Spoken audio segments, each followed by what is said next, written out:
እንግዲህ የዘንድሮ ሬሚዲያል ውጤትና የኢንትራንስ ውጤትን በተመለከተ እንግዲህ ከዚህ በኋላ ብዙ ችግሮች የሚፈጠሩ ይመስለኛል። ከሰሞኑ አንድ ከወጣው መረጃ አንጻር የሬሚዲያልና ኢንትራንስ የተፈተናችሁ ተማሪዎች ሪሌትድ ቱ ኤአይ ችግር ካለ ምንም አይነት ምህረት አናደርግም፣ ዲስኳሊፋይ ነው የምናደርገው የሚል መረጃ ወጥቷል። ሌላኛው ደግሞ የግቢ ውጤት ይያዛል ወይ የሚለውን ጥያቄዎች በጣም ብዙዎቻችሁ ጠይቃችሁኛል። ይሄ ምንድን ነው በተለያዩ ሶሻል ሚዲያዎች በተጨማሪም ደግሞ ተማሪዎችም የግቢ ውጤት ስለሚያዝ ነው እስካሁን ያቆዩት። የግቢ ውጤት ሪፖርት እስኪደረግና የዚህኛውን 70% እንደ ድሮ 70 በ30% ልያዝ ስለሆነ ነው ውጤት የዘገየው የሚለው መረጃዎች በጣም ብዙ ቦታዎች እየተነሱ ነው።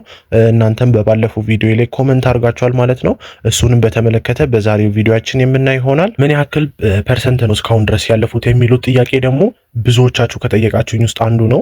በባለፈው ቪዲዮ ላይ ምን ያህል ፐርሰንቶች ተማሪዎች ነው እስካሁን ያለፉት፣ እንዴትስ ነው ያንን የምናውቀው፣ ውጤት መቼ ነው የሚገለጸው የሚለውን በጣም ብዙዎቻችሁ ጠይቃችሁኛል። ስለዚህ በዛሬው ቪዲዮአችን እነዚህን አንድ ላይ ጠቅለል አድርገን ምን መልስ ይሆናል ማለት ነው። ሌላኛው ደግሞ እስካሁን ድረስ ለምንድን ነው ውጤት ያልተለቀቀው፣ በተጨማሪም ደግሞ ዲስኳሊፋይድ የሆኑን ተማሪዎች አሉ።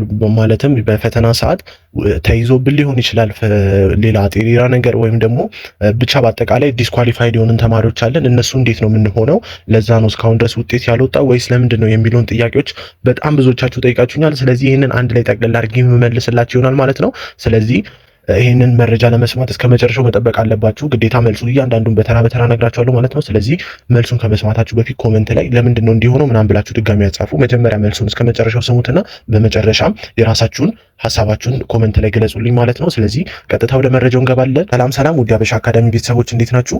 እነዚህ መግቢያ ላይ ጠቀስኩላችሁን ጥያቄዎች በአጠቃላይ የምንመልስበት ቪዲዮ ይሆናል ማለት ነው። በባለፈው ቪዲዮ ምን ያህል ጊዜ ከዚህ በኋላ መጠበቅ እንዳለባችሁና ለምንስ እስካሁን ዘገየ የሚለውን እና የተለያዩ መረጃዎችን አንስቼላችሁ ነበር። እናንተም ደግሞ በኮመንት ላይ አንዳንድ ጥያቄዎችን አንስታችሁልኛል ማለት ነው። ስለዚህ እነሱን ጥያቄዎች እየመለስን ፈተናችሁ እስከ መች ድረስ መለቀቅ እንደሚችል ፕሮባቢሊቲውን አብረን የምናይ ይሆናል ማለት ነው። ስለዚህ ባለፈው የጠየቃችሁኝን አንድ በአንድ የምናይ ይሆናል። መጀመሪያው ስንጀምር ብዙዎቻችሁ በኤአይ እንደሰራችሁና ብዙዎቻችሁ እንኳን ባይሆን አንዳንዶቻችሁ በቃ በኤአይ ነው የሰራችሁ።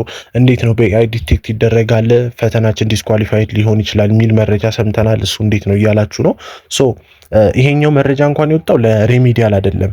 አይታችሁ ከሆነ የዘንድሮ የ2018 የኢንትራንስ ተፈታኞች ያው ሙሉ በሙሉ ባይባል እንኳን የኤአይ ትንሽ እንደሰሩ የተለያዩ ቪዲዮዎችንም ቲክቶክ ላይ ይመጣላቸዋል።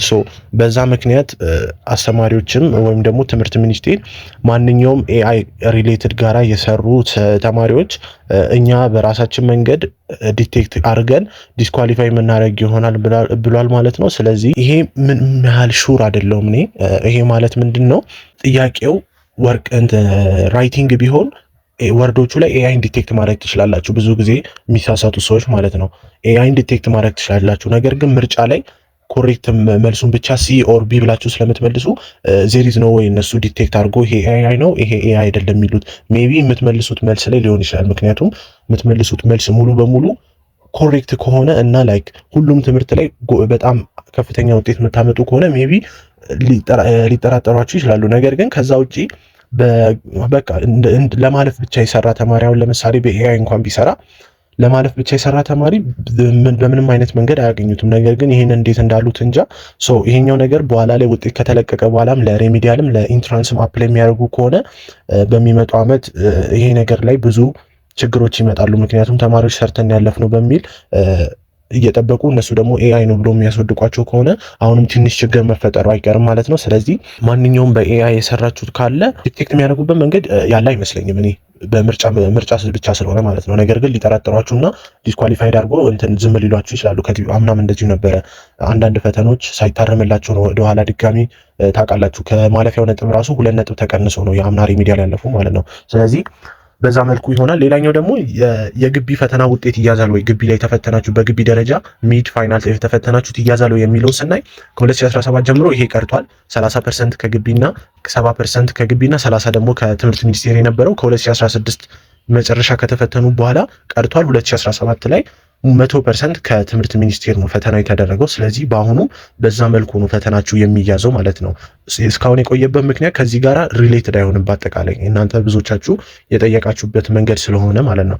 ስለዚህ የግቢያችሁ ፈተና ውጤት አያዝም። ቢያዝ ኖሮ ይነግሯችሁ ነበረ። ለምን አንዳንዱ ተማሪ አልሰራውም ይሆናል ሜቢ ፕራክቲስ ሊያደርግበት ማለት ነው። በዛ መልኩ ያዙትና ውጤታችሁ የግቢ አያዝም። ሌላኛው ደግሞ ምን ያክል ፐርሰንት ተማሪ አልፏል የሚለውን ለማወቅ አሁን ላይ ይከብዳል። ምክንያቱም ውጤት ባልተለቀቀበት ጊዜ ይሄን ያህል ፐርሰንት ተማሪ አልፏል የሚለውን ልነግራችሁ አልችልም። በዚሁ መቼ ነው ውጤቱ የሚለቀቀው የሚለውን ስናይ ውጤት እስካሁን ድረስ ምንም አይነት ይፋ የተደረገ ነገር የለም።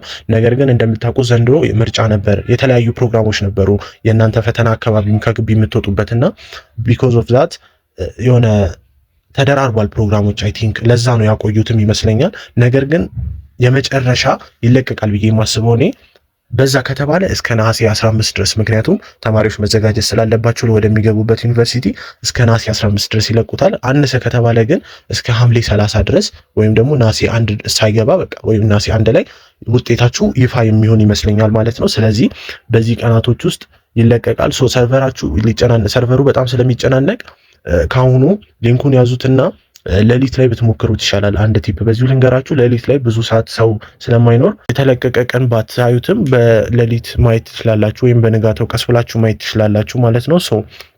በእነዚህ ቀናት ላይ የሚለቀቅ ይመስለኛል ማለት ነው። ስፔሲፊክሊ እነዚህ ቀናት እንኳን ላይ ባይሆን በእነዚህ ቀናት አካባቢ መለቀቁ የማይቀር ነው። ሌላኛው ደግሞ ለእናንተ አንድ ማቀርበው ነገር የገባችሁበት ሬሚዲያል እናንተ ውጤታችሁ ዝቅ ስላለና ሬሚዲያሎች መማር ያለባቸው ግቢ ተብሎ ተሰጥቷችሁ ነው። ምክንያት ለምሳሌ ያክል ኦዳ ቡልቱም፣ ድሬዳዋ የተለያዩ ግቢዎች የገባችሁት ኢቨን ሀረር አሁን ሬሚዲያል አቁሟል። አይ ቲንክ ዘንድሮቹ አልገባችሁም እዛ። ዩኒቨርሲቲዎቹ ምን እያደረጉ ነው? አሁን እየቀነሷቸው ነው። ሬሚዲያል የሚቀበሉ ተማሪዎችን እየቀነሱ ስለሆነ ምክንያቱም ሬሚዲያል ከዚህ በኋላ በቋሚነት አይቀርብም። ማለትም በቋሚነት ሬሚዲያል ሁልጊዜ አለ የሚባሉ ነገር ሊቀር ይችላል እያሉ ስለሆነ ዞብዛት የገባችሁበት ዩኒቨርሲቲ አንዳንድ ዲፓርትመንቶች አይኖሯቸውም። እናንተ እንዴት ነው እንደ አንደርዶግ ነው ያያችሁ። በቃ ላይክ የሆነ ዝቅተኛ ዩኒቨርሲቲዎች ላይ ነው የተመደባችሁት እና እዛ ዩኒቨርሲቲ ደግሞ የምትፈልጉ ዲፓርትመንት የለም። ወይዘሩ ላይ መቻችሁ ይችላል፣ ምግቡ ላይ መቻችሁ ይችላል። ቢኮዝ ኦፍ ዛት እናንተ ሰፈር ማድረጋችሁ አይቀርምና እኔ እንደ አማራጭ ማቀርብላችሁ አዲስ አበባ ዩኒቨርሲቲ መግባት ትችላላችሁ፣ ሬሚዲያል አልፋችሁ። ይህንን ደግሞ እንዴት እንደምትገቡ ኤዩቲ ደግሞ ከፊት እየመጣ ነው። የአዲስ አበባ ዩኒቨርሲቲ ፈተና መግቢያ ፈተናው እየመጣ ነው እና እንዴት መግባት እንደምትችሉ ካለ ክፍያ ቪዲዮ ተሰርቷል። እሱም የዚህ ቪዲዮ መጨረሻ ላይ ታገኛላችሁ። ዲስክሪፕሽንም ላይ ያስቀምጥላችኋለሁ። ቻናላችንም ላይ ገብታችሁ ካያችሁ ታገኙታላችሁ ማለት ነው። ስለዚህ እንዳልኳችሁ አሪፍ ዲፓርትመንት ለመግባት ያው ፍሬሽማን ሪዛልታችሁ ሬሚዲያል ሪዛልታችሁ ይወሰናል። ነገር ግን የምትገቡበት ዩኒቨርሲቲም በዛው መልኩ የሚሰጠው ዲፓርትመንት ላይ ይወሰናል ማለት ነው። ስለዚህ በቻላችሁ መጠን ዩኒቨርሲቲ ለመቀየር ወስኑ። ያላችሁበት ዩኒቨርሲቲ በጣም ሎስት ከሆነ ያው ተመችቶኛል የምትሉ ከሆነ የራሳችሁ ምርጫ ነው። ነገር ግን እንዳልኳችሁ አዲስ አበባ ዩኒቨርሲቲ ገብታችሁ በነፃ ማለት በቃ ኮስት ሼሪንግ በመጨረሻ ከፍላችሁ መማር ትችላላችሁ። እሱን ደግሞ እንዳልኳችሁ ቪዲዮ ላይ ማግኘት ትችላላችሁ ማለት ነው። በመጨረሻም ደግሞ ዲስኳሊፋይድ የሆነን ማለትም ፈተናውን በምንፈተንበት ጊዜ የተለያዩ ነገሮች ተይዞብን ወይም ደግሞ ፈተናው ታይሙ አልቆብን ሰሚት ሳናደርግ ዲስኳሊፋይድ የሆነን ሰዎች እንዴት ነው የሚለውን ጥያቄ ጠይቃችሁኛል። እሱኛው በተለያዩ መንገዶች ይከፈላሉ። ይሄም ዲስኳሊፋይድ የሆናችሁት ታይሙ አልቆባችሁ ሰሚት ሳታደርጉ ከሆነ ራሱ ሴፍ ብራውዘሩ የተፈተናችሁበት እሱ ነው ይመስለኛል ራሱ ሰሚት ያደርጋል። ብዙዎቹ አምናም እንደዛ ነበርና ታይሙ አልቆባችሁ ከሆነ ራሱ ሰሚት የሚያደርግ ይመስለኛል። ነገር ግን ስትፈተኑ ወጣችሁ ከሆነ ሜቢ ከሴፍ ብራውዘር ወጣችሁ ሌላ እንትን አክሰስ ለማድረግ ስትሞክሩ ዲስኳሊፋይ አድርጉ ከዘጋባችሁ ሪፖርት ነው የሚያደርጉት የግቢያችሁ ለትምህርት ሚኒስቴር ወይ ሪፖርት ነው የሚያደርጉት ወይ ደግሞ 0% ሰሚት ያደርጉላችሁና በቃ ይሄ ፈተና ሰሚት ስላልተደረገ እንዴት ነው የሚያስበው ትምህርት ሚኒስቴር ፈተናው ሰሚት ስላልተደረገ ይሄ ሰውዬ አልተፈተነም ይሄን ትምህርት ዲስኳሊፋይ አድርጉት ተብሎ 0 ይሞላላችኋል ማለት ነው የሚመጣው ሪዛልት ላይ ከዚህ ውጪ የሚወጣ አይመስለኝም ማለት ነው። የዚህ የዲስኳሊፋይድ ጉዳይ ዩኒቨርሲቲው ማውራትና ምን ችግር እንደሆነ ብታናገሯቸው ይሻላል። ምክንያቱም አንዳንድ ዩኒቨርሲቲዎች መብራት ጠፍቶባችሁ ድጋሚ ተፈተኗሉ ሰሚት ሲደረግ ችግር የመጣበት አለ። ይህንን ዩኒቨርሲቲውን ሄዳችሁ ብታማክሩ አሪፍ ነው። ሬሚዲያሎች ላይ ብዙም ጫና ይበዛል። በተጨማሪም ደግሞ ለእናንተ ኬር የሚሰጥ የለም። ራሳችሁ በደንብ ተከታተሉ ማለት ነው። እንደዚህ አይነት መረጃዎችን ደግሞ ቶሎ እንለቃለን። ለእናንተ የሚጠቅሙትንም ደግሞ በዚሁ ስለምንሰጣችሁ ሰብስክራይብ እንድታደርጉትና ቴሌግራም ቻናላችንን ተቀላቀሉ።